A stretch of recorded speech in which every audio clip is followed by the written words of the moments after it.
understand that it is a business meeting. I mean, I think it should be structured as such.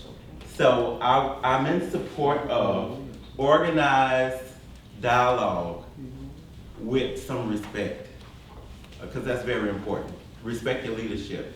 And I do support moving it back up from the bottom of the agenda to the top where it was, because of the fact that you don't want all of these, all of our citizens just sitting there all night long waiting to talk at the end of the agenda. And I do support giving us 3 minutes. Now, why do I support that? I support that because you have a voice, and your voice should be heard. And I don't think you should limit the constituents that do come to the meeting on a time limit, because guess what? Ultimately, no commissioner sits up there for free. They get paid. It's a job. When on a regular job, you get a break, you get 2 breaks, 2 15 minutes and a lunch, depending on what kind of schedule you have. So we need to do our work. We need to do our job. We need to listen to you as long as it is respectful and it is clear, concise messages on what you want the commissioners to hear, and not just a bunch of extra stuff. So just to be clear, what happened was that the sort of the citizens' comments where you can get up and talk about anything was moved to the end of the actual meeting. But the public hearing, items on public hearings and consent agenda, folks can still talk about those things in the beginning of the meeting. And so if you wanted to discuss something that is on the agenda, it can still happen at the beginning of the meeting. But if you just wanted to go up and talk about something that's not on the agenda, you can do that, but just at the end of the meeting. I can and will support 3 minutes, and I can and will support bringing that citizens' comments piece back to the beginning of the meeting if that's what the people want. Okay, I have a little bit different opinion about that. I think that having the comments at the end of the meeting might be a good thing, only because the commissioners then might remember something that you said, rather than saying things 2 hours earlier and then have the whole meeting and then the commissioners don't comment on anything that has been said in the beginning of the meeting. I think that if everyone would like 3 minutes, that would be fine. I think if they want it back, if that's what people want, then that's fine. If they want it in the beginning, I think that I'm an issue-oriented person. I don't like personal attacks on anyone. I don't do it myself, and I don't tolerate it real well.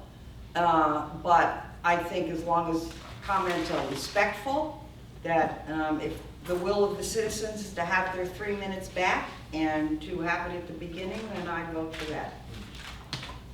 Thank you. Next question. Would you support the homeless Bill of Rights?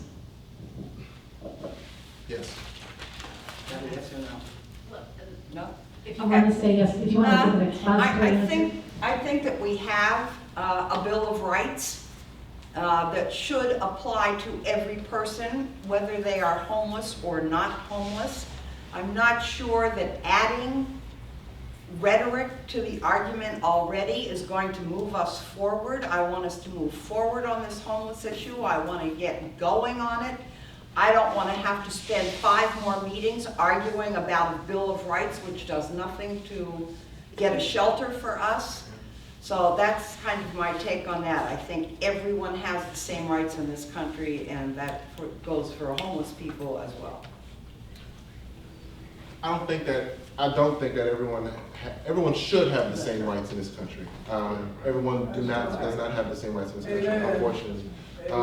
And I can support something, sort of an amendment, if you will, to add to the Bill of Rights, if you will. So, yes, that's my answer.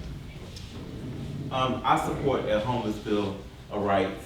I think that Bill of Rights kind of outlines all of the things that the homeless issue should be inclusive of. It gives more detail. And that's where I'm at. I think that is adequate to say that I will support a homeless Bill of Rights. Okay, this is the last question. How do you feel about limits on some types of development based on needs assessments, i.e. bars, gas stations, And I'm thinking that might be after hours. Is that right? ALFs. What? ALFs, adult living Adult living facilities. facilities. Oh, adult living What facilities. what was the first part of that, Ann? You kind of broke it up a Okay. little bit, and I'll answer. How do you feel about limits on some types of development based on these assessments, i.e. bars, ALFs, gas stations, etc.?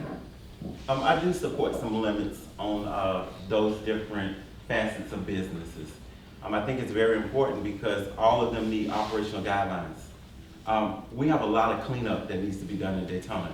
And with that cleanup that we have, with those guidelines that we put in place, we need to have a lot of compliance. So that means that code enforcement, we need to, number one, tighten up on the code enforcement officers, get some more officers in place to actually go out and enforce those regulations that we put in place. So guidelines are very, very important, but enforcement of those guidelines that we put in place is ultimately going to be very, very important because it holds them accountable for what they should be doing with the guidelines that we did put in place.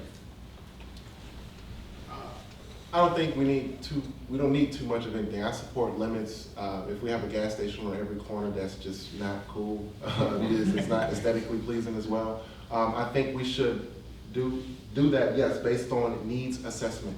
We don't need a gas station every corner. We don't need a bar on every corner. And so we should look into every sort of project based on the need of the particular community. Yeah, I think that these were diverse things, bars, gas stations, and ALFs, assisted living facilities. So I think it needs to be looked at on an individual basis because when you look at Seabreeze, for example, there's a big difference between the bars on Seabreeze and an assisted living facility. So I think you really have to look at those things very separately and then make your rules accordingly to what the community wants as standards for those things. Okay,